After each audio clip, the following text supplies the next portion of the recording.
au fond,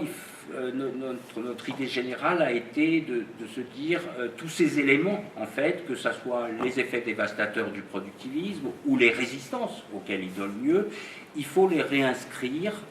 dans un questionnement beaucoup plus général sur les raisons multiples, anthropologiques, sociales, technico-économiques, politiques, etc., raisons pour lesquelles les sociétés modernes, ou qui se prétendent telles, font disparaître les paysans et leurs sociétés. Juste deux chiffres que je trouve très parlants. Il y avait en France, qui est tout à fait emblématique des pays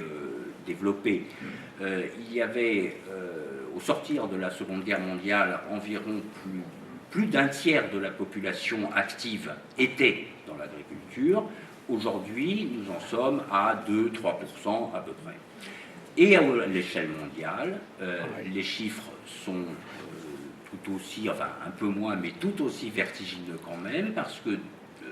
en 1950, 80% de la population active mondiale était composée d'agriculteurs, de paysans, et de leur société, parce qu'il n'y a pas que toujours. Et aujourd'hui, on en est à l'échelle mondiale à 40%, c'est-à-dire en un peu moins de